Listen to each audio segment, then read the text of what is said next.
tal? Muy buenas tardes, bienvenidos en esta ocasión al Coloquio del ICA.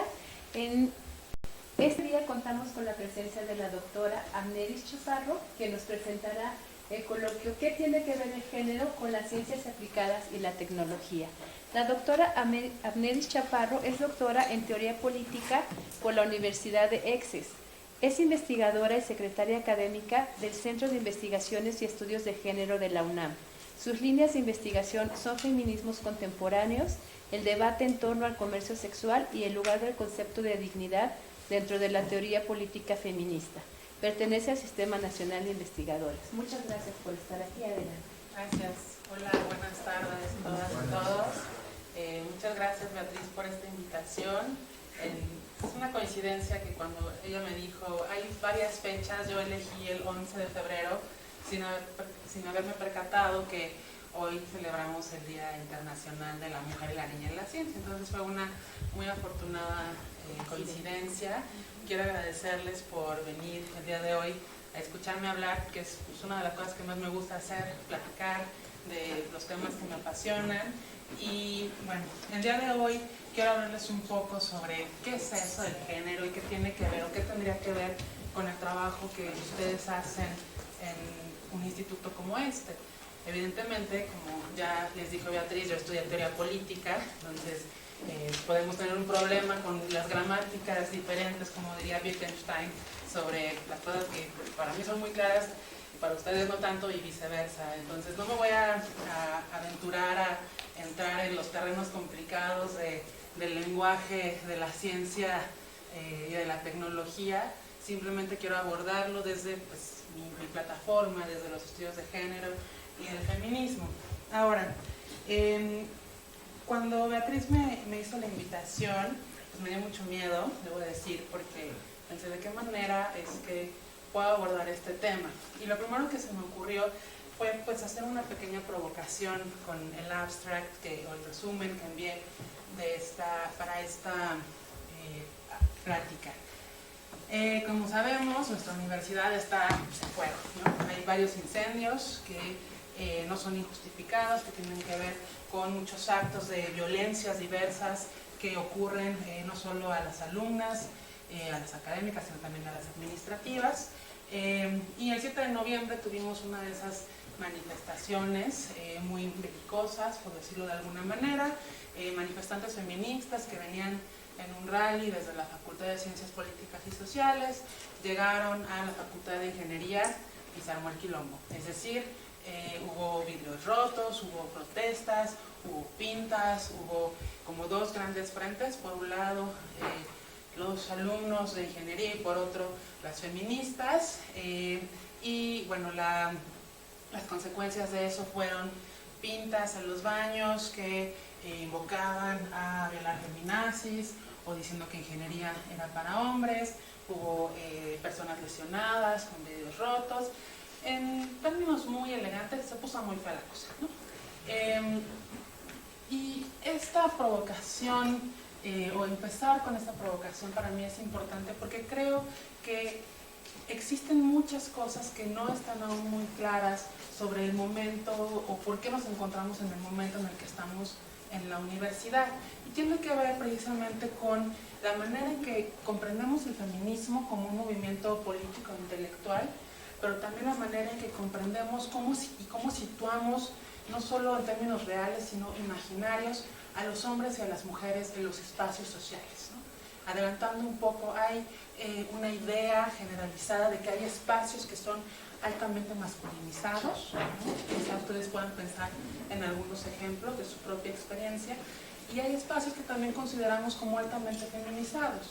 Entonces, cuando, por ejemplo, una mujer entra en un espacio altamente masculinizado que consideramos tradicionalmente como masculino, hay problemas. Y lo mismo pasa cuando los varones entran en espacios que consideramos como altamente feminizados. Y lo que está detrás de eso es precisamente ideas específicas de la masculinidad y de la feminidad y de quienes las encarnan.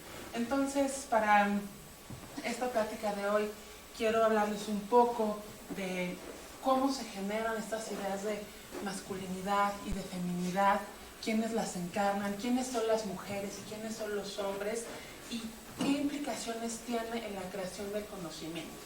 Y ahí entran efectivamente los estudios de género como un campo disciplinar que nos ayuda a entender precisamente este ordenamiento de los hombres y las mujeres y los espacios a los que pertenecen y lo que pueden ser y hacer a partir de pertenecer a determinado espacio. Ahora, me parece importante hablar un poco sobre estas manifestaciones con las que he abierto mi plática, porque usualmente tenemos esta idea de que esto es lo que hacen las feministas, ¿no? Vienen, rayan, pintan, destruyen, prenden fuego, avientan vidrios, cócteles molotov, es muy belicoso. Sin embargo, me parece que esta narrativa, aunque es muy cierta y puede ser muy problemática y podemos discutirla, esconde cuáles son verdaderamente las reivindicaciones detrás del movimiento feminista, en particular el movimiento feminista estudiantil en México. El movimiento feminista está muy vivo. Una de sus principales luchas es por el reconocimiento de derechos reproductivos de las mujeres, es decir, por la pertenencia, por ser propietarias del cuerpo. Y una de las cosas más urgentes por las que lucha el feminismo, por las que se han manifestado las feministas y por las que se mantienen cerradas muchas instalaciones de esta universidad, es la violencia. O sea, la violencia contra las mujeres no significa que no exista violencia contra los varones. También hay fenómenos que ahora consideramos como juvenicidios, que son aquellos que se cometen en contra de hombres, de varones jóvenes de ciertas edades, cuyos asesinatos pues tienen que ver con también la enorme violencia provocada por el narcotráfico. Sin embargo, el enfoque en la violencia contra las mujeres tiene un carácter muy especial, porque la violencia no sucede de manera aislada. O sea, la violencia obedece a un orden de género, del que les voy a hablar en un momento, donde los cuerpos de las mujeres son vistos y tratados como algo distinto al humano, ¿no? Se trata de una violencia de carácter estructural, no es una violencia anecdótica, y de ahí que tengamos que haber tipificado en los códigos penales delitos como el feminicidio para hablar específicamente de los asesinatos de mujeres por el simple hecho de ser mujeres, ¿no? Entonces, me parece importante que de entrada quede un poquito claro que no es que la violencia contra los varones no sea importante, no son carreritas, no es que una violencia es más urgente que la otra, pero que obedecen a órdenes distintos, por lo que les voy a explicar más adelante. Ahora, ya que estamos en un centro, en un instituto que tiene que ver con las ciencias aplicadas y la tecnología, me parece importante también hablarles un poco sobre pues, qué pasa con las mujeres en las ciencias y en la tecnología, porque creo que esto nos va a ir aproximando un poco a partir de los ejemplos, a problematizar qué es el género, porque no les he dicho qué es el género, ni les he dicho exactamente qué es el feminismo, pero antes de hacerlo, quiero poner como algunos ejemplos sobre el género en las ciencias. Cuando pensamos en las ciencias, no pensamos en género necesariamente, pensamos que las ciencias son algo muy neutral, ¿no? Algo objetivo, que tiene pues un método donde la visión, la subjetividad de quien investiga no es importante. Pero hay datos, hay estadísticas que nos hacen pensar un poquito más allá, de que a lo mejor dentro de la ciencia, así ciencia con mayúsculas, hay cuestiones de género que son interesantes de analizar. Por ejemplo, en todo el mundo, solo el 28% de las personas que hacen investigación son mujeres. En México, esa cifra asciende al 33%. Un poquito más arriba de la media, según datos de UNESCO de este mismo año. El caso de la UNAM también es interesante. De todas las investigadoras y los investigadores de la UNAM que están en el SNI, que supongo que algunos de ustedes están aquí representados también, es muy interesante las cifras. Por ejemplo, en 1984 había 1.143 varones en el SNI, que representaban el 81.9%, o sea, una abrumadora mayoría. Y solo había 253 mujeres, o sea, esto hace 35 años. Las mujeres eran del 18%. 2016 significa un boom espectacular en el número creciente de personas que investigan y que están en el SNI. Tenemos 15.992 varones, es decir, el 63%, y 9.080 mujeres, que son el 36.3%. O sea, vemos que hay un avance muy importante que también tiene que ver con la feminización de la educación en este país. Sin embargo, la disparidad continúa ahí. Una pregunta, anota el pie para que después podamos platicar. Pues, ¿cuál es el problema? ¿No? A lo mejor las mujeres no quieren estar ahí, a lo mejor pues no son capaces. O sea, ¿por qué nos preocupa la paridad? ¿Por qué es importante que haya más mujeres en las ciencias, en las artes, en la política? ¿Hacen mejor política? ¿Hacen mejor ciencia? Pues no necesariamente, tiene que ver con un problema de acceso, de igualdad de oportunidades y de simplemente tener mayor paridad en espacios de construcción de conocimiento. Otros datos que no son para deprimirnos, sino para aprender un poquito, tienen que ver con el Nobel de la Ciencia. O sea, son los premios más importantes. Y, por ejemplo, el 97% de los premios Nobel de Ciencia han sido para varones en las áreas de física, medicina, química y en el Nobel de Ciencia. O sea, solo 3% mujeres en general, y en medicina es donde más mujeres han sido galardonadas. También, por ejemplo, tenemos el listado de todos los premios Nobel de Ciencia desde 1901 hasta la actualidad. Los puntos morados son las mujeres y los amarillos son los varones. Entonces, de nuevo, vemos que hay una gran disparidad. No es porque las mujeres no estén haciendo ciencia, sino que ahí hay que entender cuáles son los múltiples factores que explican que haya tan pocas mujeres en la representación. Seguramente ustedes tendrán alguna idea, pero es importante aclarar que no podemos entender estos números, estas cifras, sin pensar en la categoría de género. O sea, lo que estoy diciendo es que a través del género podemos ver cómo se conforman campos de conocimiento específicos y que siguen dejando, ¿qué hay en esos campos de conocimiento? ¿Qué estructuras existen que no permiten o que no permitirían el acceso de más mujeres? O no solo el acceso, sino el reconocimiento de más mujeres. Entonces pensemos, por ejemplo, en este instituto, en nuestra universidad. ¿Cuántas mujeres rectoras hemos tenido? ¿Cuántas mujeres presidentas de la República hemos tenido? ¿Ha habido directoras en este instituto?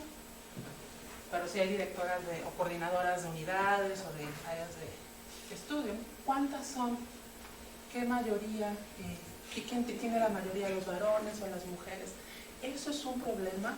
¿De qué tipo? ¿Por qué tendría que ser un problema? ¿Es un problema de la universidad? ¿Es un problema ético? ¿Es un problema de representación? ¿Qué hay ahí? Ahora, la poca presencia de mujeres en las ciencias o en los galardones como el Nobel no es la única manera en que podemos notar que existe una mirada o que existe un sesgo de género. También en la misma creación del conocimiento encontramos sesgos de género. Como les decía al principio, un poco para pues justificar mi ignorancia de lo que ustedes hacen, no voy a intentar hablar de ciencias aplicadas o de tecnología porque no es mi campo de conocimiento, pero sí puedo traer algunos ejemplos que creo que nos pueden ayudar a mirar los sesgos de género en la creación de conocimiento en las ciencias y en las tecnologías. Hay una investigadora feminista de la Universidad de Stanford, Lorna Schivinger. Ella tiene un proyecto muy interesante que se llama Gender Innovations, y una de las cosas que descubrieron en ese proyecto es que el algoritmo de Google, ese buscador que todas y todos utilizamos, tiene enormes sesgos de género. Por ejemplo, aquí no se aprecia muy bien en la imagen, pero si empiezas a escribir, el buscador te da como pautas de lo que estás buscando. Y ahí, por ejemplo, alguien puso a woman, y lo que el buscador genera es una mujer es el diablo, una mujer es temible. O sea, hay como muchos sesgos. Lo primero que te aparece es eso, que ahí dice, todas las mujeres dentro de sí mismas llevan una prostituta, ¿no? Entonces, cuando hicieron estos análisis del algoritmo dijeron, bueno, ¿por qué hay estos sesgos de género? También otra cosa que hicieron en este estudio de Gender Innovations fue usar el traductor de Google, y veían que siempre que ponían traducciones con la palabra she, ella, el traductor las cambiaba a él, por ejemplo. Entonces había de entrada ahí un sesgo marcado, y no es que el traductor de Google se haga solito, ¿no? Lo que investigaron es que fue un equipo principalmente conducido por varones quienes hacían estos desarrollos tecnológicos y tenían sus propios sesgos de género, y voilà, ahí está el resultado cuando nosotras utilizamos el buscador. Otros ejemplos, por ejemplo, tienen que ver con los artificios como Siri o como Alexa. Ha habido muchos casos de violencia contra Siri, por ejemplo. Recientemente se publicó un artículo donde a Siri se le dice eres una zorra, y Siri responde me sonrojaría si pudiera, ¿no? Entonces vemos que de cierta manera estas ayudas, pues no es coincidencia uno que Siri y Alexa sean sean nombres de mujeres, que tengan voces de mujeres, y que muchos usuarios, quizá también usuarias, generan formas de violencia contra ellos.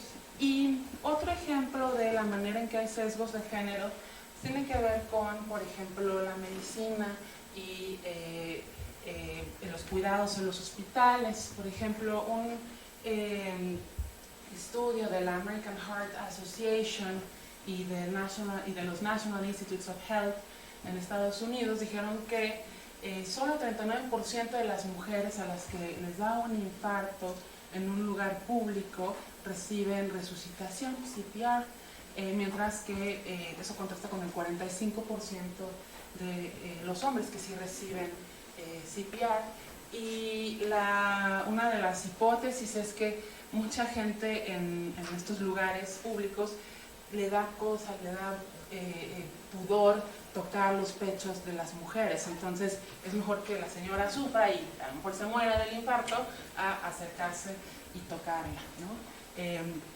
Estos son solo quizá unos ejemplos muy básicos, pero espero que ilustren un poco la manera en que los sesgos de género funcionan y operan en la creación de conocimiento, que es conocimiento de herramientas que usamos todos los días, ¿no? A lo mejor, bueno, a mí nunca se me habría ocurrido decirle a Siri o a Alexa que es una zorra, ¿no? No sé si alguno de ustedes cuando están muy enojados también cometen actos de abuso contra la tecnología, pero a lo que vamos es que la tecnología nuevamente no se crea en un vacío. La tecnología también tiene que ver con quién la crea y quiénes son los grupos detrás de la tecnología. Ahora, yo les preguntaba hace un ratito, ¿por qué esto es un problema? Y les daba algunas ideas de cómo es que podemos responder esta pregunta. En primer lugar, estamos hablando de un problema de desigualdad, es decir, un problema que tiene que ver con un acceso desigual de las mujeres a los campos de la ciencia, a la educación científica y a la creación de conocimiento, pero también es un problema de representación. No es que las mujeres por estar en ciertos espacios van a hacer que esos espacios sean más bonitos o más pacíficos o más ordenados, no, al contrario, tiene que ver con que las mujeres en tanto seres humanos pues pueden ocupar o podrían potencialmente ocupar cualquier espacio. Además se trata de un problema que se reproduce de una manera un poco siniestra, ¿no? Podremos pensar, qué problema hay con cometer actos de abuso verbal sexista contra Siria? Eso no tiene ninguna explicación, pero lo que hacen este tipo de conductas es reforzar estereotipos de género que siguen manteniendo a las mujeres en una posición de inferioridad, en una posición de desigualdad con respecto a los hombres. Ahora, y ya voy a entrar como a la parte, digamos, más histórica de esta presentación. Para contestar por qué esto es un problema, tenemos que pensar en esa horrible palabra que es el feminismo, ¿no? El feminismo como movimiento político e intelectual. Y digo lo de horrible palabra de manera irónica porque me están grabando. El feminismo, ¿alguien tiene idea de cuándo surge el feminismo? ¿Desde cuándo hablamos de feminismo? 18. Hablamos de feminismo desde el siglo XVIII, es decir, 3 siglos de pensamiento feminista. El feminismo nace como una respuesta intelectual y política a el movimiento ilustrado. El movimiento ilustrado, que es aquel que rompe la historia entre la historia moderna y la historia antigua, y que propulsa las ideas de igualdad, de fraternidad y de libertad, es un movimiento que tiene muchos sesgos, y sobre todo sesgos de género, porque al proponer que los seres humanos, como decía Kant, deben salir de la minoría de edad, pues ahora están hablando de ciertos seres humanos, sobre todo los varones, y no de todos los varones, están hablando del varón blanco, propietario, cristiano, heterosexual, que es el que puede ser libre, el que puede ser igual a los demás. ¿Y qué significa la igualdad? Significa el acceso a derechos políticos, a derechos económicos, a derechos sociales muy específicos. Entonces son las feministas, que en ese momento no se llamaban feministas a sí mismas, pero son las mujeres las que levantan la mano y dicen, aquí hay un problema enorme, porque están excluyendo a más de la mitad de la población del mundo. Entonces, ¿cómo podemos tener un proyecto que es el proyecto epítome de la modernidad cuando es un proyecto con graves inconsecuencias, ¿no? Es un proyecto con graves sesgos y que no los ve, sobre todo porque esos sesgos se alimentan en una idea muy específica de que las mujeres son algo diferente a lo humano. Pues el mismo Kant dice, pues sí, las mujeres pues tienen ciertas cosas, pero una cosa que no tienen es autonomía, ¿no? O por ahí el Schopenhauer decía cosas como las mujeres, esas criaturas con cabellos largos e ideas cortas, que nos parecen, ay, mira, qué chistoso, pero estamos hablando de un imaginario social reaccionario, anti-mujeres, porque las mujeres históricamente no han sido percibidas como seres humanos, son lo que Simone de Beauvoir más tarde en el siglo XX va a decir, son la otredad. Y como otredad, pues no tienes las mismas capacidades que el ser humano de razonar, de pensar, o sea, esta idea de que las mujeres se dejan llevar por las pasiones, que son irracionales, que su único objetivo en la vida es encontrar el amor, ¿no? Esta idea del amor romántico, no es una curiosidad que surja también a partir del siglo XIX. Entonces son las feministas las que comienzan a empujar esta idea, estas críticas al proyecto moderno.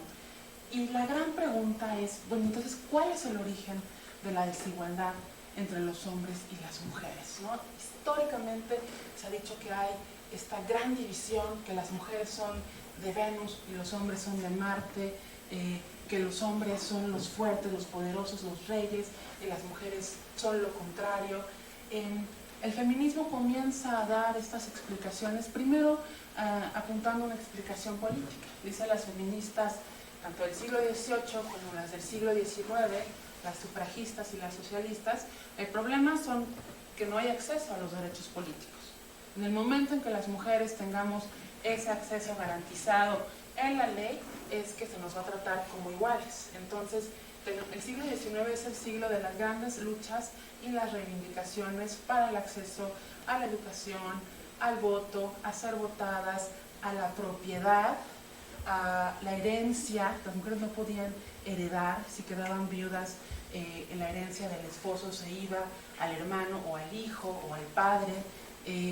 El derecho a la custodia de los hijos, eso fue el siglo XIX, una lucha constante de distintos frentes feministas, con distintas preocupaciones, pero la principal era esa, tener derechos políticos y sociales. Se consiguieron de manera paulatina. Ahora tenemos leyes, muchas leyes que hablan de la igualdad sustantiva entre hombres y mujeres. En México, por ejemplo, fue en 1974 cuando se modificó el artículo 4 de la Constitución, que dice que los hombres y las mujeres somos iguales. O sea, hace muy poquito. Las mujeres habían conseguido el derecho al voto en 1953, es decir, 20 años después ya aparece en la Constitución. Todas esas cosas son muy simbólicas, porque pues quién sabe qué éramos antes. Con todas estas reivindicaciones que pasan en la primera mitad del siglo XX, por ejemplo, es importante mencionar que el movimiento sufragista, que como el nombre lo dice, es un movimiento que busca que las mujeres puedan ser votadas, todas las sufragistas se murieron sin jamás haber votado. O sea, el primer país que aprobó el voto fue Nueva Zelanda en 1893, Inglaterra en 1918, Estados Unidos por 1916, Suiza en 1973. O sea, lo que estamos hablando es que las reivindicaciones pues llegan a partir de la primera mitad del siglo, durante la primera mitad del siglo XX, y también ahí comienza la entrada paulatina pero constante de las mujeres a las universidades. Y eso va a ser muy importante porque tenemos de nuevo una entrada crítica a la forma en que se van a generar espacios de conocimiento.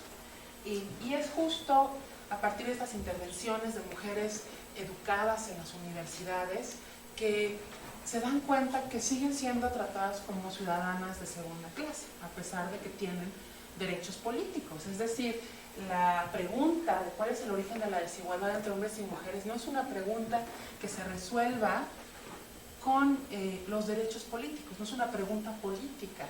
Entonces ahí empieza, es muy interesante que empiecen las intervenciones de filósofas como Simone de Beauvoir, de antropólogas, que dicen, hay algo en la forma en que está ordenada la cultura que hace que las mujeres ocupen ciertos lugares imaginariamente y que los hombres ocupen otros. Y curiosamente son los varones quienes ocupan espacios de prestigio, mientras que las mujeres ocupan espacios que no son tan prestigiosos, ¿no? Porque también, y esto genera y reproduce desigualdades. Esto le llamamos la explicación cultural del origen de la subordinación entre hombres y mujeres. Aquí es importante mencionar también que es en los años 50 que se acuña el concepto de género, y curiosamente no lo acuña una feminista antropóloga o una filósofa como referencia. El segundo sexo, que es una de las obras, la obra cumbre de Simone de Beauvoir, pues no habla de género como tal, se asoma a la explicación cultural, pero no utiliza el término. El término género lo acuñó un médico llamado John Money. John Money era un médico practicante en los Estados Unidos que trataba sobre todo con pacientes intersexuados, es decir, con gente que al nacer presentaba ambigüedad genital. O sea, nace la criatura y dicen, no sabemos si es niña o niño. Entonces, en ese momento no había los suficientes avances para hacer análisis cromosomáticos, y lo que se decidía era, bueno, decía John Money a los padres de la criatura, pues mire, esto parece más bien un pene, entonces, o una vagina alargada, entonces yo creo que es mejor que a la criatura pues la eduquen como niña, ¿no? O sea, le podemos hacer una vaginoplastía, y pues ya le ponen un nombre de niña y la van a llamar como tal y se va a comportar como niña. Y lo que pasaba con muchos de los pacientes de Money es que de pronto en algún punto de la adolescencia veían que había algo extraño en ellos, ¿no? que su asignación de género no correspondía con sus deseos, no correspondía con lo que ellos o ellas sentían. Entonces eso generó muchos problemas. Hubo muchos casos de pacientes de John Money que terminaron trágicamente en suicidio, pero eso le dio la pauta a John Money para decir, hay algo que es distinto al sexo de ascripción, a la biología, y a eso lo llamó género. En inglés la palabra es gender, que es muy distinta a la palabra genre, y en español tenemos solo la palabra género. Entonces cuando hablamos de género, de pronto la gente dice género musical, género cinematográfico. Aquí, cuando, por ejemplo, yo que estoy en el Centro de Investigaciones y Estudios de Género, pues nos dedicamos a este tipo de género, no al cinematográfico o al musical. En inglés la distinción es mucho más clara. Entonces, con los aportes de Money, lo que nos está diciendo es que hay una lectura cultural del cuerpo sexual. Es decir, cuando una criatura que nace con ambigüedad genital, es imposible asignarle de entrada un género, él dice, esa asignación es una intervención humana. Entonces hace esta clara distinción entre la diferencia biológica y la diferencia cultural. Y aquí podemos extraer la siguiente conclusión, que por sexo nos vamos a referir a las características biológicas que distinguen a hembras y machos de una especie. Estamos hablando de la biología. La biología es muy importante, no nos podemos deshacer de ella. Pero el género nos habla de las características socioculturales que distinguen a varones y a mujeres de una sociedad. Aquí tenemos una intervención humana. Ya no estamos hablando de hembras y machos, estamos hablando de varones y de mujeres. Y otra cosa que también es muy importante es que estas ideas binarias, porque eso son, cuando hablamos de sexo hablamos de hembras y machos, pero realmente las configuraciones de las especies son mucho más complejas.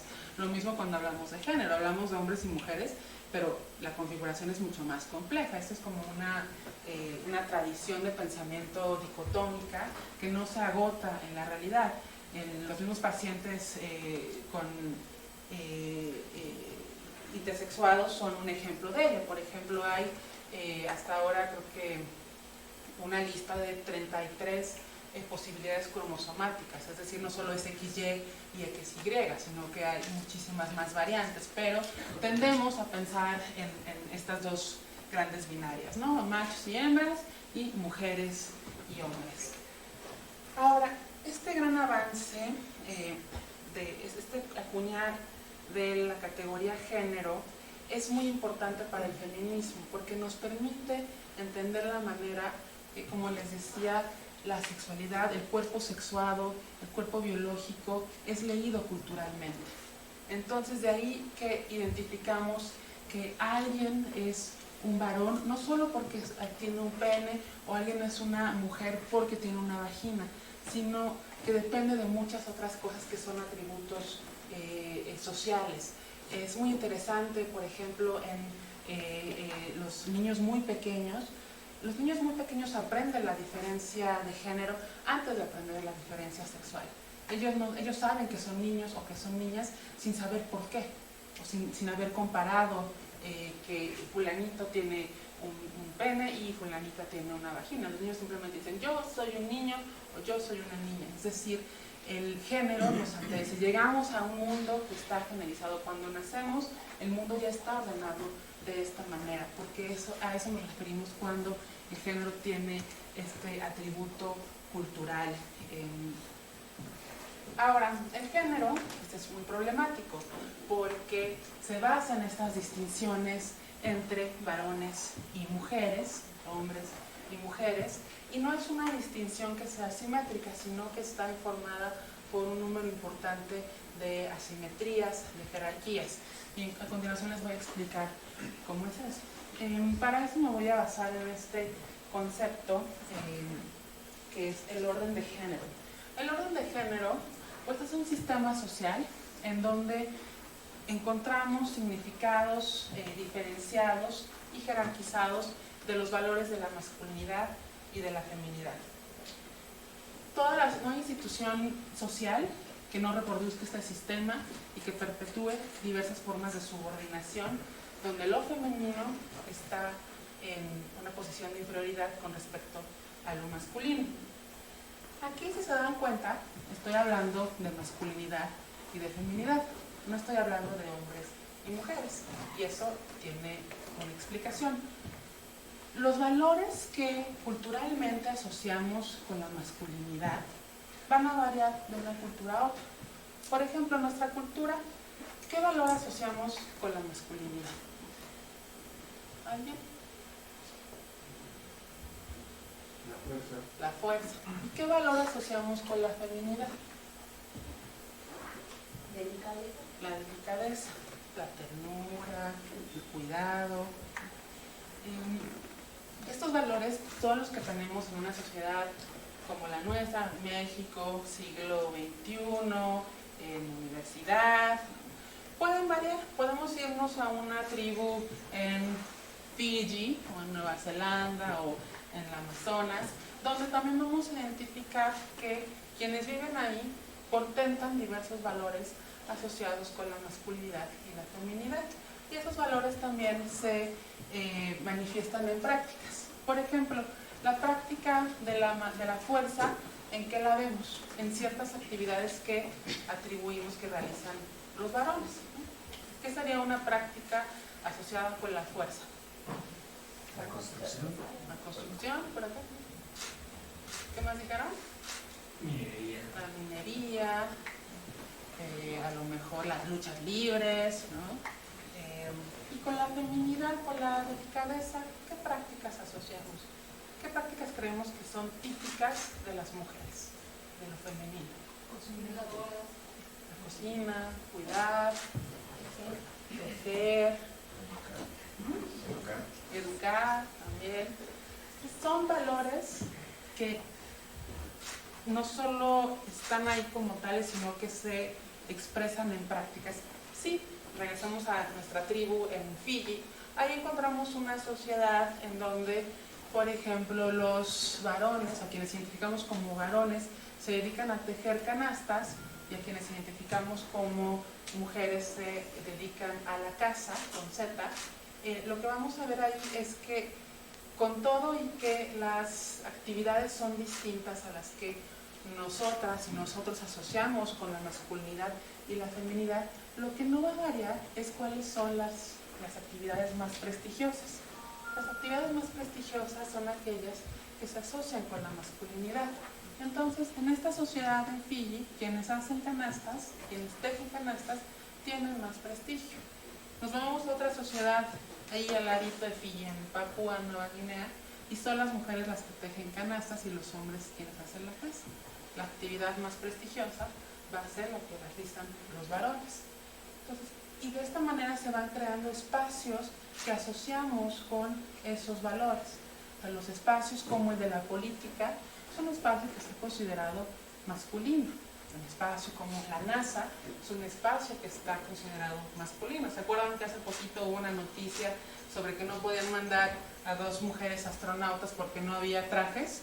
Porque no pensaron que las mujeres pueden ser astronautas y que necesitan trajes a su medida, ¿no? Que consideren sus cuerpos, ¿no? Ahí la biología también es muy importante. Entonces, las mujeres son aquellas personas que en una sociedad van a encarnar valores de feminidad. Y esos valores casi siempre están asociados con espacios de menos prestigio. Mientras que los hombres son aquellos que en una sociedad van a encarnar, van a vivir valores asociados con la masculinidad, que son considerados más prestigiosos. Aquí es interesante notar que la asociación con la masculinidad o la feminidad no está necesariamente ligada con el sexo biológico. Pensemos en las mujeres muxas en Oaxaca. Son criaturas que nacen con cuerpo de varón y se les trata como mujeres y ocupan un lugar específico en la comunidad muxe. Podemos encontrar mucha literatura al respecto donde nos dicen que los mushes tienen una jerarquía, pero eso no es verdad. Los mushes tienen muchísimas restricciones, por ejemplo, no se pueden casar, se tienen que quedar a cuidar a la madre, o sea, representan valores de feminidad independientemente de sus genitales. Lo mismo podría pasar con, por ejemplo, un hombre trans, es decir, una persona que encarna valores de masculinidad y que se asume a sí misma como un hombre, pero que tiene genitales femeninos, a lo mejor no se ha operado, etc. Es a partir de estos constructos que en las sociedades organizan a las personas, o que organizamos a las personas como pertenecientes a ciertos espacios. Entonces, como les decía, lo masculino tiene que ver con la construcción del conocimiento, con los lugares de prestigio, con el ejercicio del poder, mientras que lo femenino pues, tiene que ver con cuestiones que están más cercanas, por ejemplo, la naturaleza.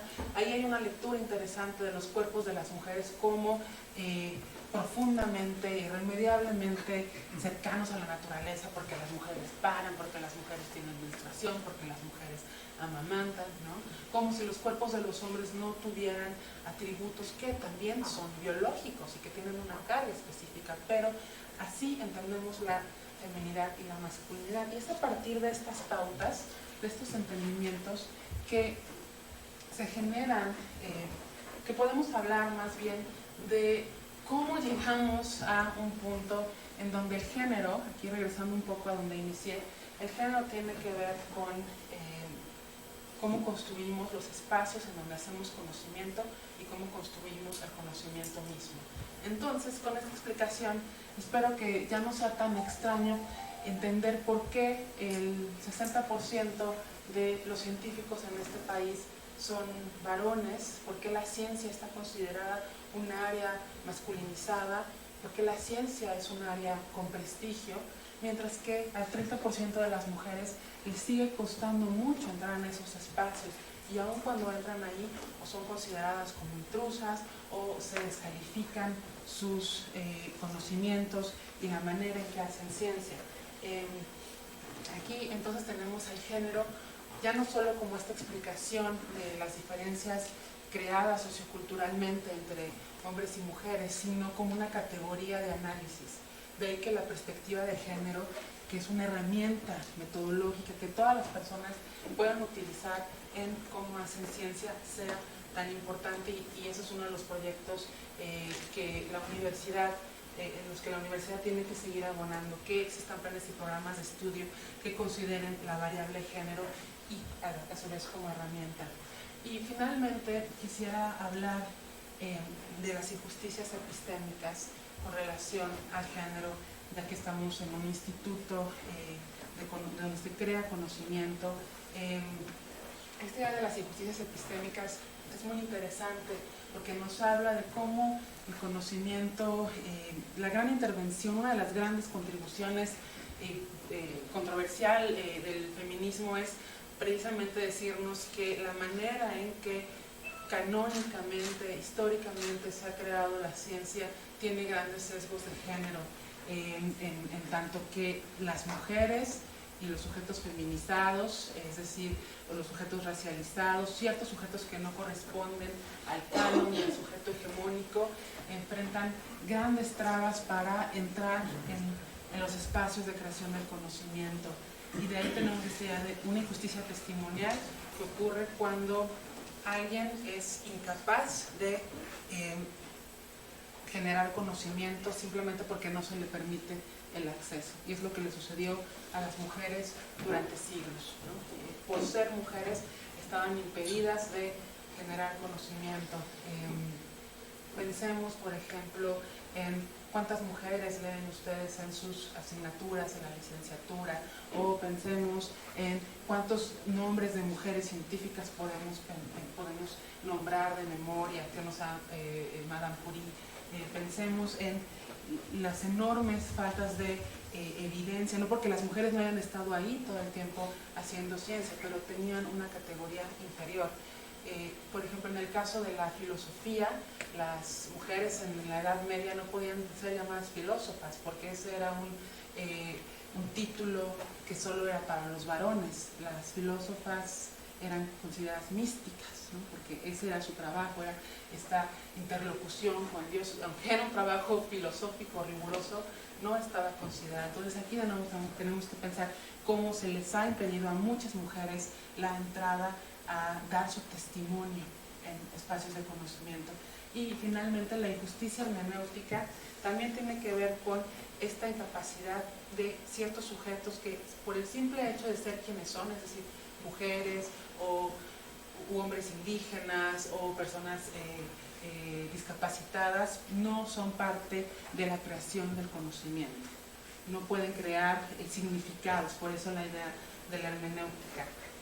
No son bienvenidos, son vistos como intrusas, sus aportaciones no son consideradas, los sesgos de género no se toman como tales, se toman como la ciencia es neutral y en esa neutralidad de la ciencia hay un sujeto hegemónico que es a partir del cual se hace ciencia y deja atrás a otros sujetos, y entonces tenemos estos enormes sesgos en la creación de conocimiento porque no se permite una entrada. No significa que las mujeres no estén en las ciencias, sí están, ya vimos, este instituto, esta plática creo que es un gran ejemplo de ello, pero lo que significa es que los avances son muy lentos porque seguimos en el imaginario social asociando a las mujeres con valores de inferioridad, con incapacidad, con la biología como un destino irremediable, mientras que aquello que es masculino se ve como lo más importante. Es para que las mujeres de pronto puedan entrar a ciertos espacios o se tienen que masculinizar o de plano renunciar a esos espacios. Y bueno, yo sé que he dejado muchas cosas en el tintero que quizá podamos hablar más adelante, pero simplemente para responder a la pregunta de por qué esto es un problema, porque las mujeres somos seres humanos y como tal podemos entrar en cualquier espacio y qué mejor que recordárnoslo hoy en el Internacional de las Mujeres y las Niñas en la Ciencia. Muchas gracias.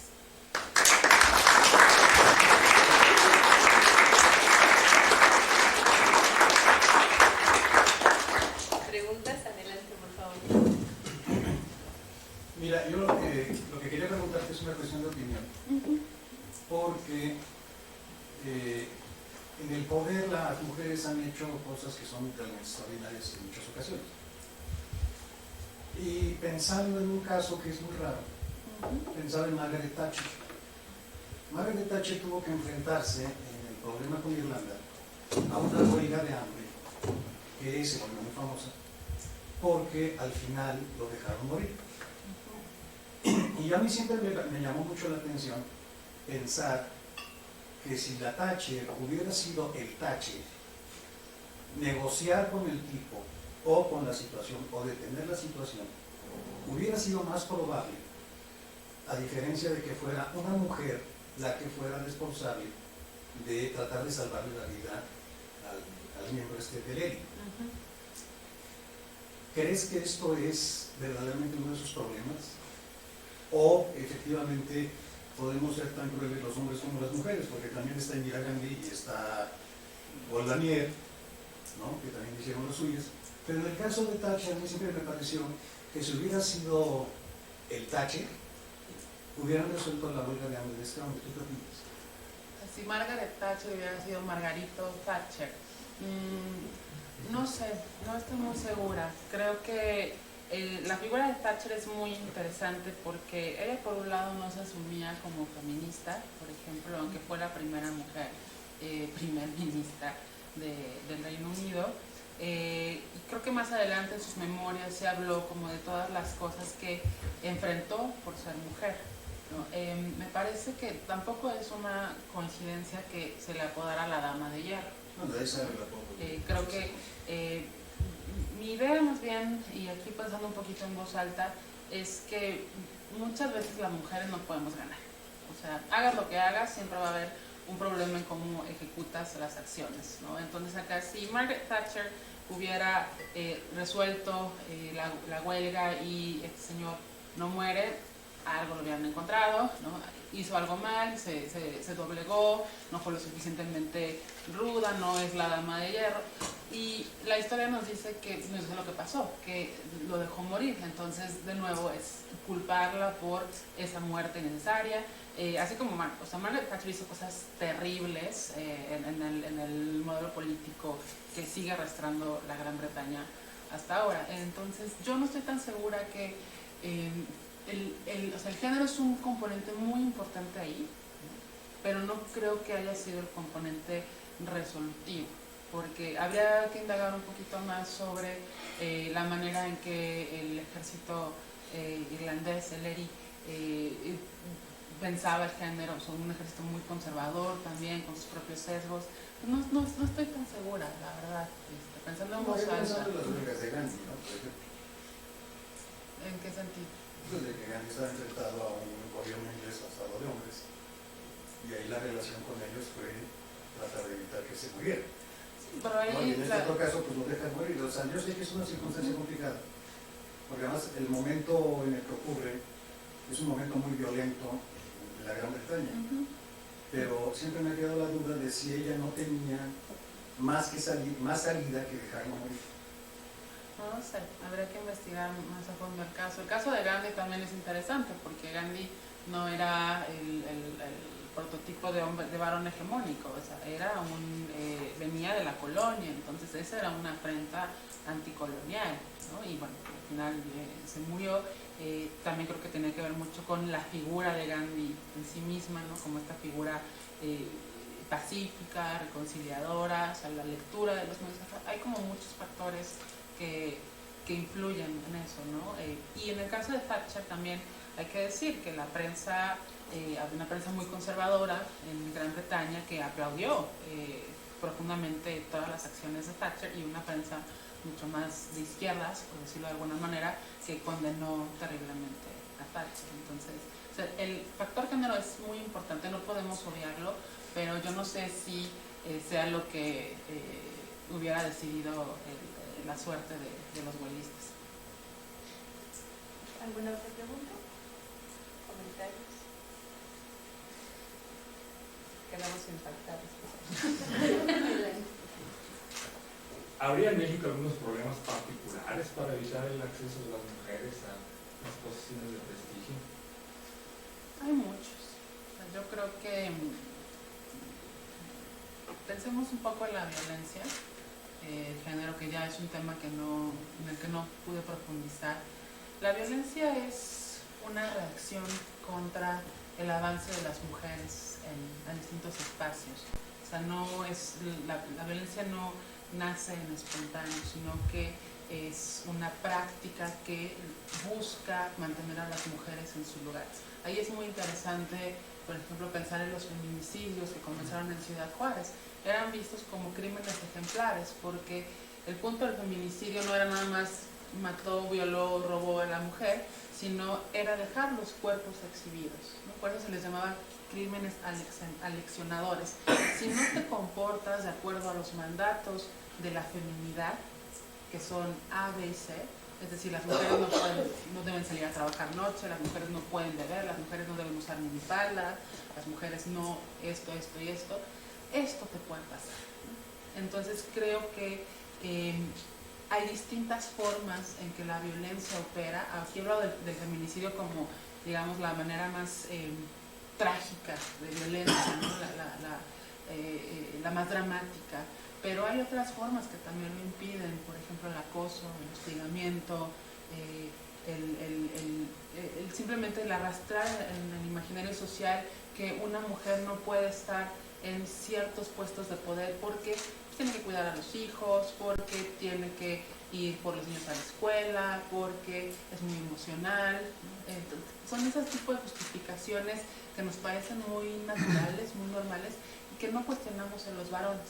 Porque cuando llega un director o un presidente, nunca se le pregunta, ¿y tú cómo, señor presidente, equilibra su vida personal? ¿Cómo hace con sus niños? Porque se asume que hay una mujer que está haciendo eso, mientras que para, por ejemplo, a las mujeres en la investigación es una doble carga, porque se asume que pues, tienes que estar ahí al día con el SNI, pero también tienes que estar viendo y que ir a la papelería por monografía del niño, o ir al festival del Día de las Madres, ¿no? Entonces, creo que hay muchos obstáculos simbólicos y reales que hacen que las mujeres no quieran acceder al poder, o que no quieran el poder para usarlo bien o mal, sino que les dicen de entrada, este es un espacio que no está generado para ti.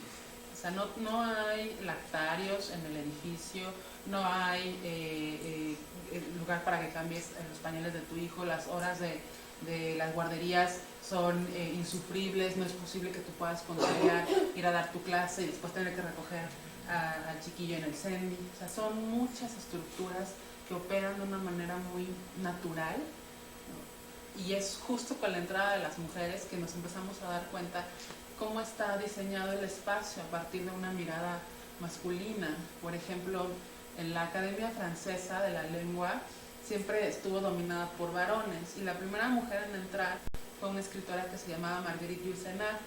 Entonces llega Marguerite, se clasificaba la primera mujer, y quiero ir al baño. No, pues no hay baño, no había baño para mujeres, porque era un espacio para varones. Entonces ya hicieron ahí un cubículo, y ni siquiera le pusieron baño, le pusieron Marguerite Yourcenar, porque era la única persona que lo ocupaba. Entonces, o sea, vemos cómo hay muchas implicaciones en el espacio, en las prácticas, que sí les están diciendo a las mujeres todo el tiempo, o sea, sí entras, pero así como que súper bienvenida, tampoco eres, ¿no? Entonces, eso hay que cambiarlo, hay que desnaturalizarlo.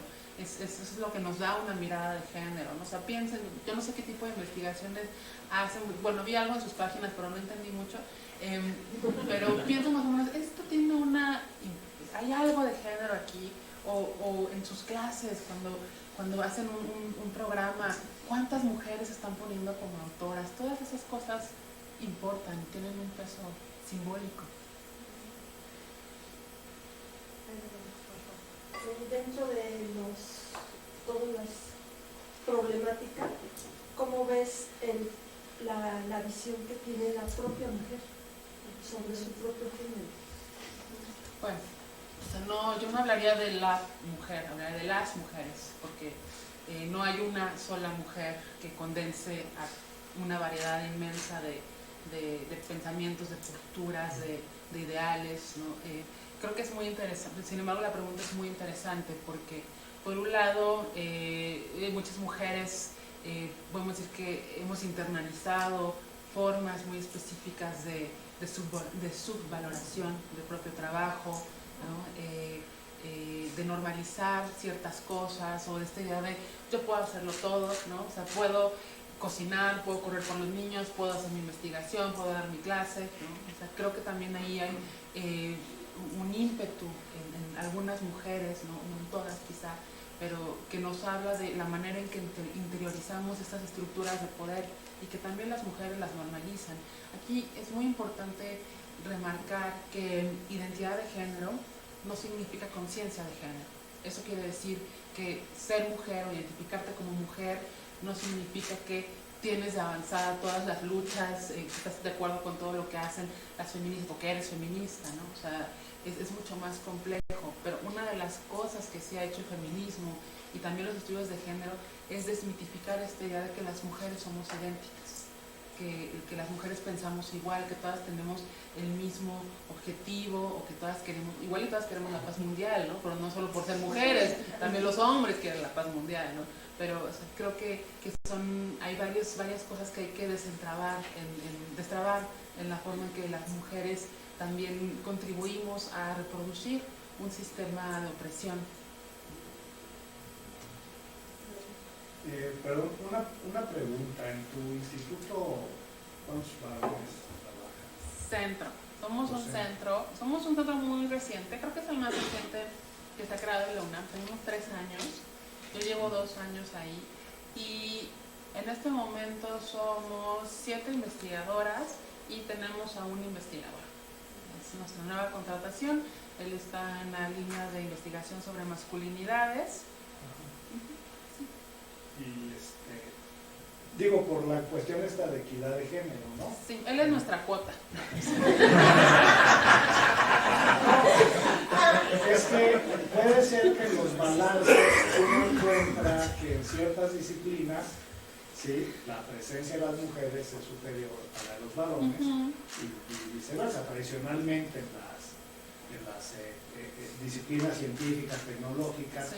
pues han dominado mucho la presencia de los varones sobre la presencia de las mujeres y puede ser que haya otras áreas, pues no sé si vamos a investigaciones estéticas o vamos a enfermería. no, por ejemplo, en fin, como que hay sus cotos también de género.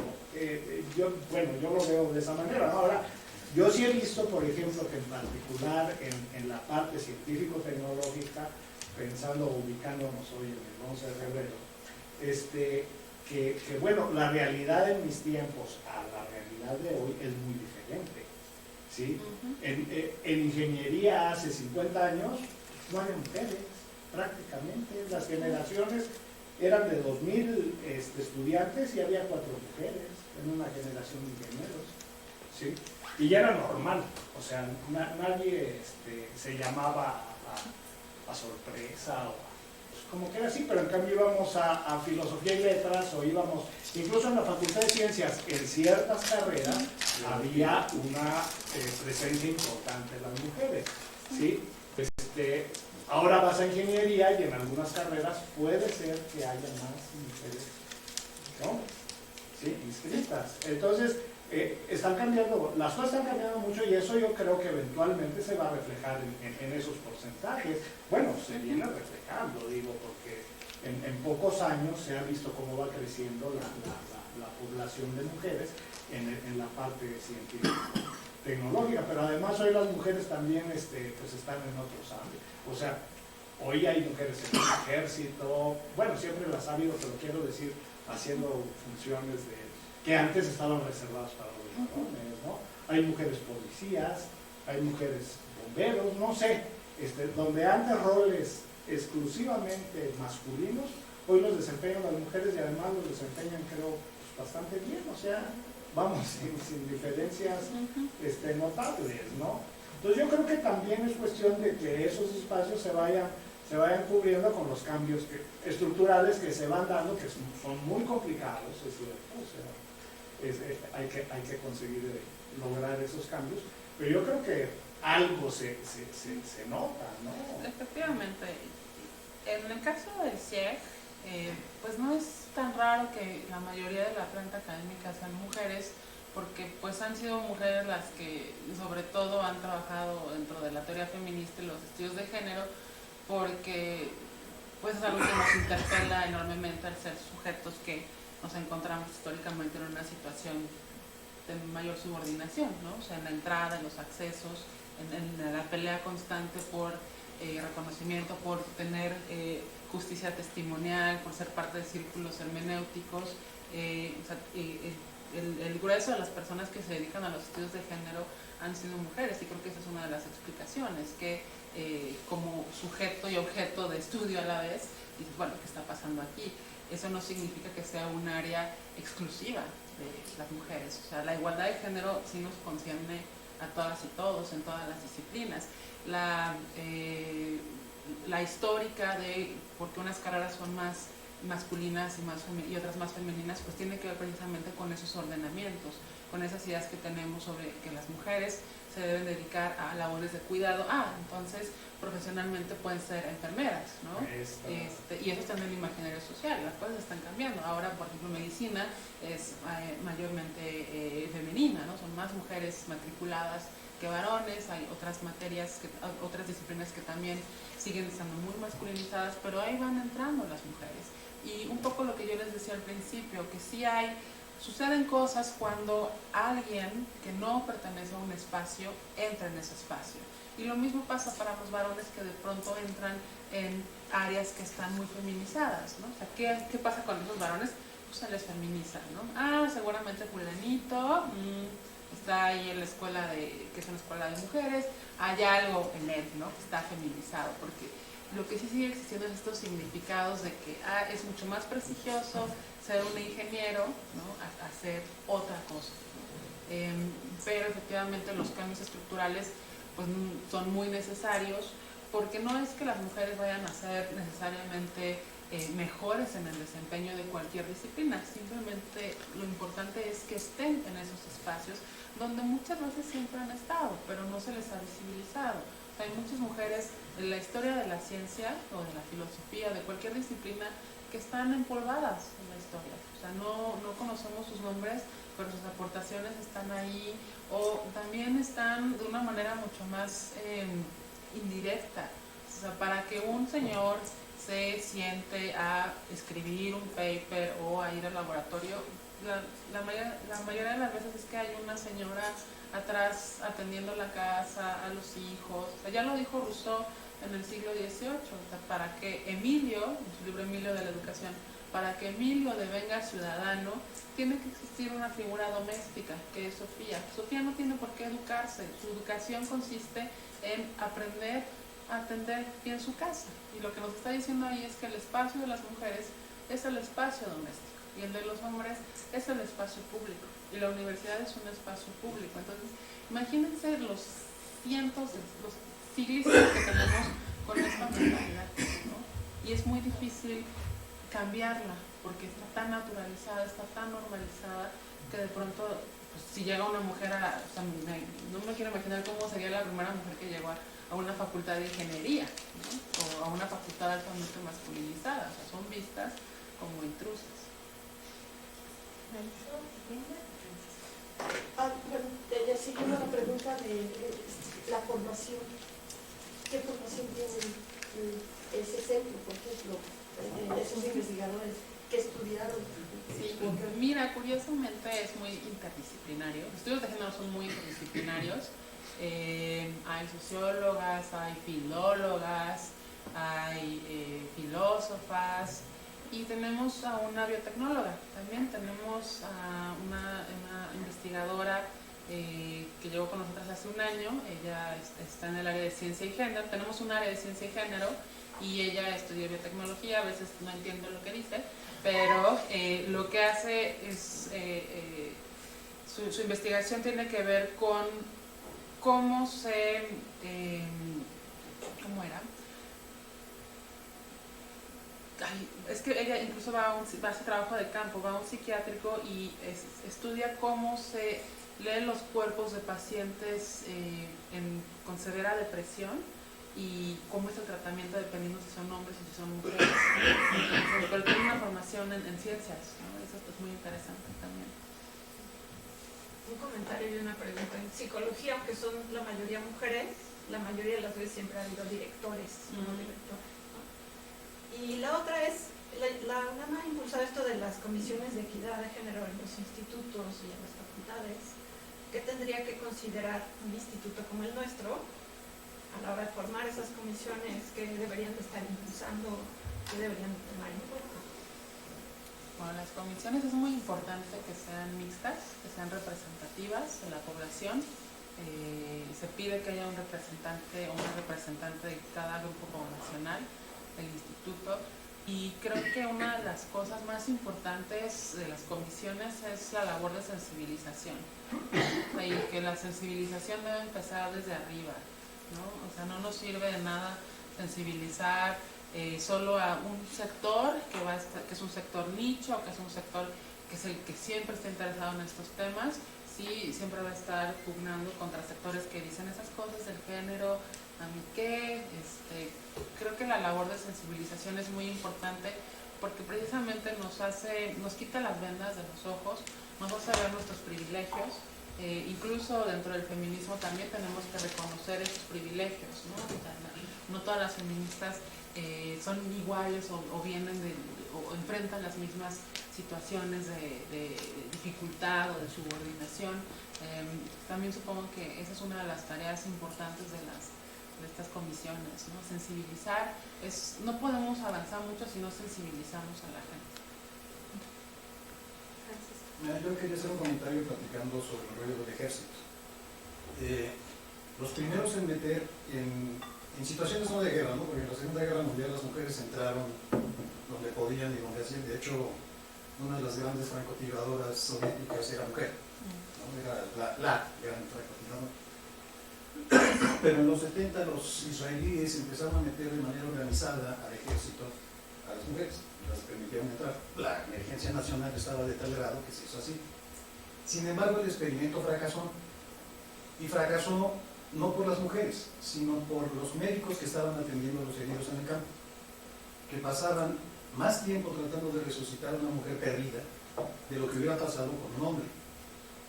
Eso fue muy divertido porque eso fue lo que hizo que el ejército israelí retirara a las mujeres del frente, porque estaban de alguna manera no siendo atendidas en la equidad que tendría que haber herido. Un herido de muerte, un médico de estos llega, lo reconoce, lo marca y se va, ¿no? Y con la mujer no, se quedaba a tratar de salvarlo, dejando que se pudieran haber muerto otros que sí podrían haber sido salvados. Entonces, bueno, ese ejercicio fue muy interesante porque al final regresaron las mujeres al ejército israelí. Hubo que sensibilizar más bien a las fuerzas que estaban atrás de ellos como servicio.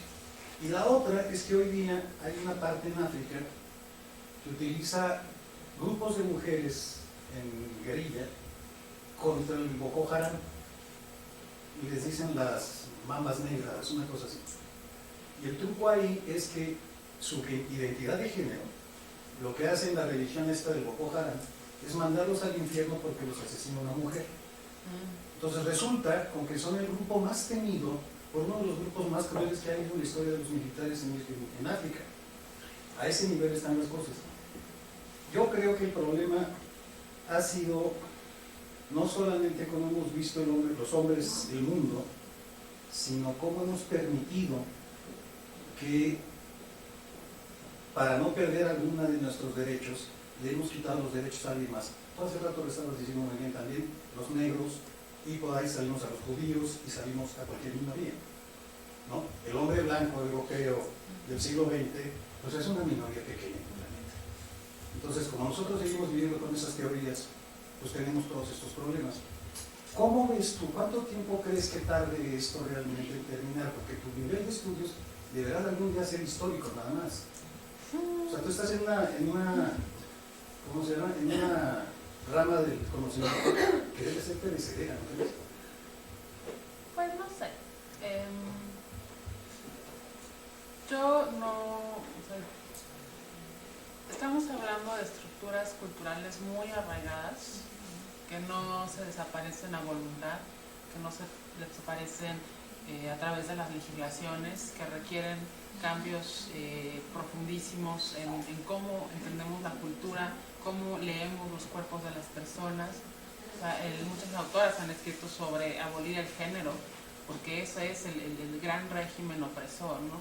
Dividir a las personas en dos grandes grupos que están en una relación de desigualdad constante, pues no nos ayuda en nada. Pero para deshacer o para abolir el género se necesita pues crear instituciones, se necesita incidir políticamente. O sea, yo no creo que, o sea, con todo el trabajo que hacemos, creo que no se desmantela un sistema opresor tan rápido, así como no podemos desmantelar los sistemas racistas o los sistemas clasistas o el sistema económico opresor.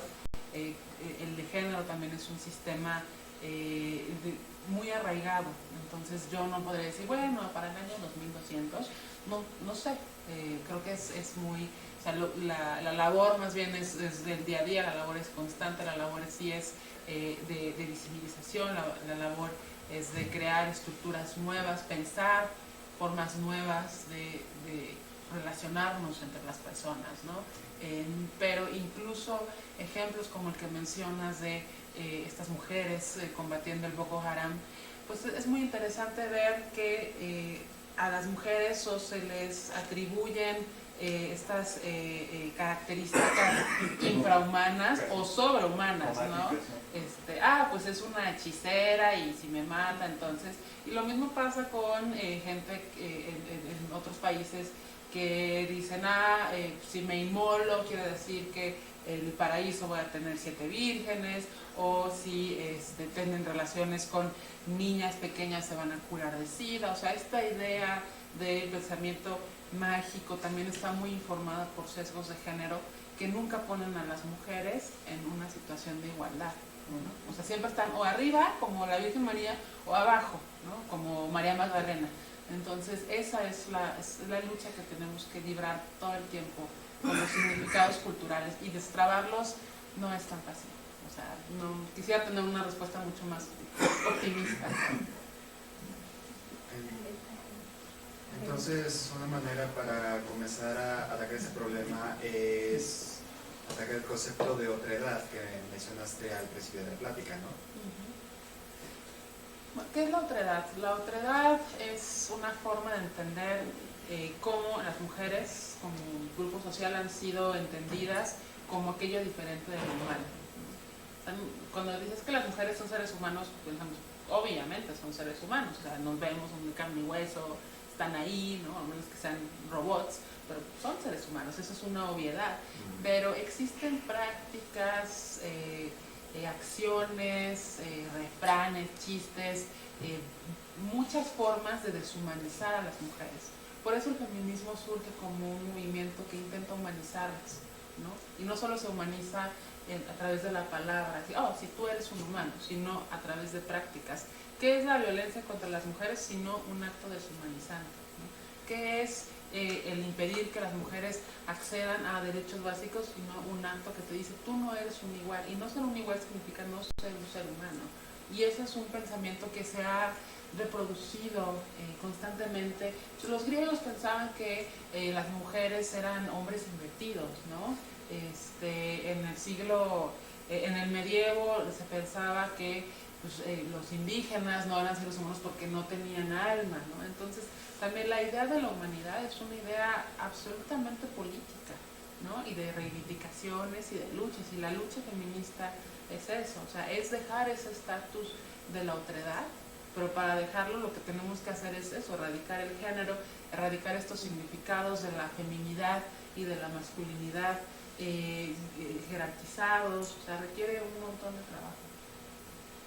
La última pregunta. Yo tenía una duda, porque es cierto que sí hay más mujeres estudiando ciencia, obviamente todavía no estamos igual, pero ¿qué pasa después?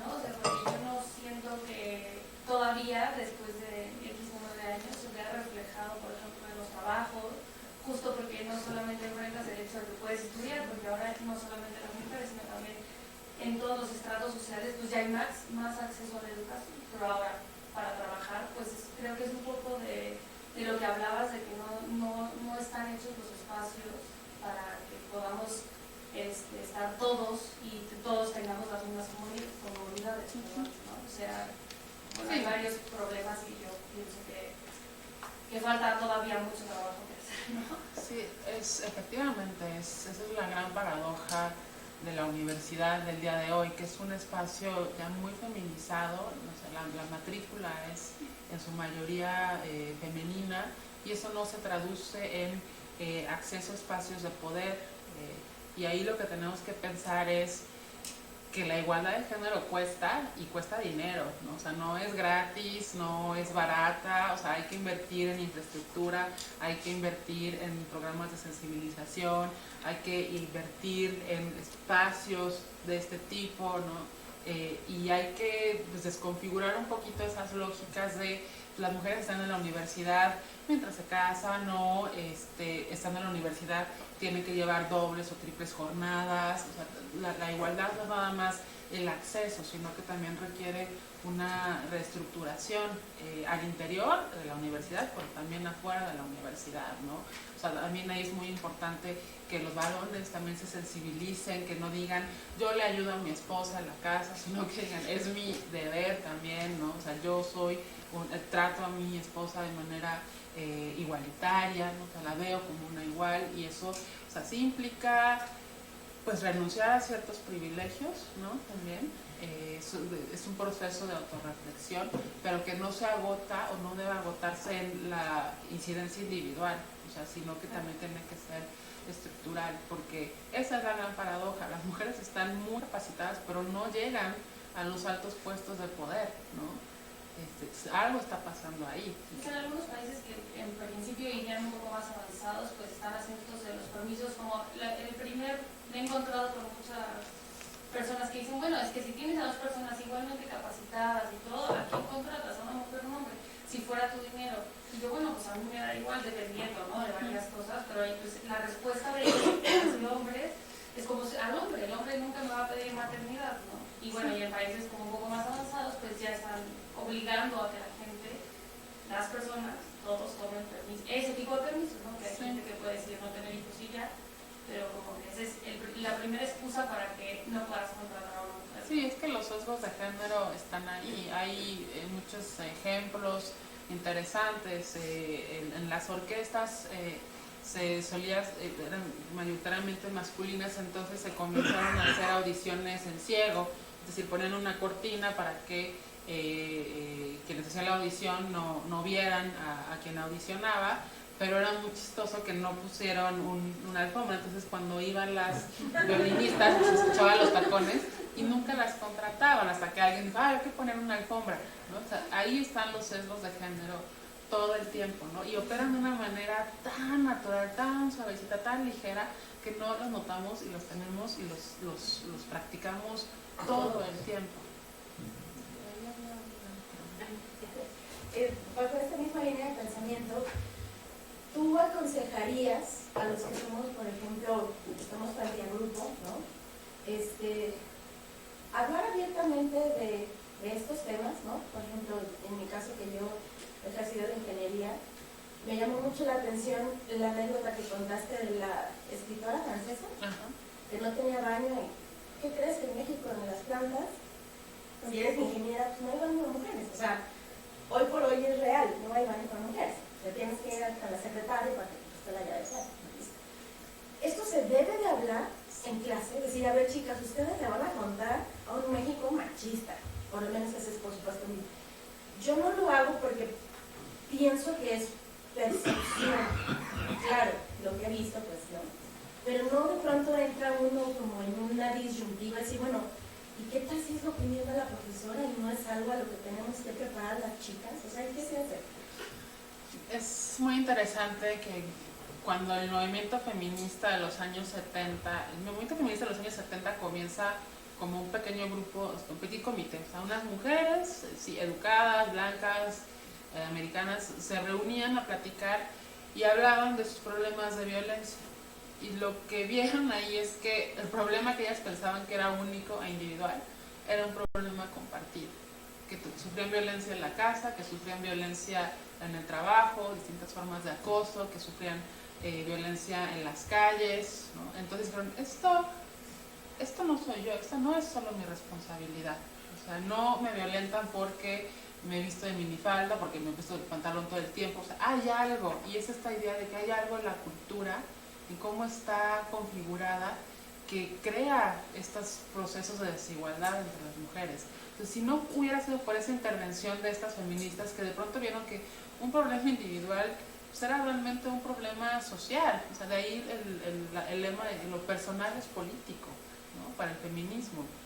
Entonces yo creo que no es que, o sea, no es que quieras marcar una pauta a las alumnas o ponerlas sobre aviso, simplemente creo que también es muy importante que hables de tu experiencia como una mujer que está en un espacio muy masculinizado, ¿no? Y no es, y ahí, o sea, creo que en esta narrativa lo que vemos es que no se trata de un problema individual, y ahí es lo que hay que distinguir, ¿no? ¿Es un problema individual, es un problema mío, o es un problema estructural, ¿no? Y o sea, ahora lo que dices, creo que es un problema estructural, que no haya baños para mujeres en las plantas, que otro, o sea, es un gran ejemplo, es muy triste, pero es un gran ejemplo de cómo opera una profesión en específico, que si está diciendo, pues aquí no hay mujeres, ¿no? Y yo, o sea, yo si fuera alumna de ingeniería, pues agradecería eso. Entonces, mi opinión no necesariamente un consejo. La última, ahora sí. ¿Qué opinas de la propuesta de Germán Leo sobre el cambio de identificación de Es una tontería. Sí, es una propuesta que obviamente no tiene una mirada de género, que no entiende el fenómeno social que es el feminicidio. Como les decía muy al principio, no es que a los varones no los asesinen, pero el asesinato sistemático de mujeres por ser mujeres y la manera en que ocurre, o sea, nos habla, es una expresión del orden de género, es una expresión de querer mantener un orden de desigualdades es una expresión de querer aleccionar a las mujeres que se portan mal, ¿no? Entonces sería gravísimo, no, pues, espero que no suceda, pero sería gravísimo que eso avanzara en la legislación. Necesitamos esa tipificación del delito porque la violencia contra las mujeres siempre ha existido, ¿no? Incluso si se van a los datos del INEGI, desde antes de que se tipificara el feminicidio en el Código Penal, lo que vamos a encontrar es que hay muchos homicidios donde sí se menciona, pues mataron a una señora, pero no tenemos más herramientas para saber si era feminicidio, ¿no? Y lo más seguro es que sí hubieran sido, o sea, las cifras serían escandalosas, ¿no? Entonces yo creo que la tipificación hace una labor muy importante de visibilización de un problema enorme de este país, ¿no? Entonces yo creo que ahí la perspectiva de género a Hertz Manero no le llegó el fax, perdón, el email, y sería un gran problema. Pues muchas gracias por su interés. Gracias.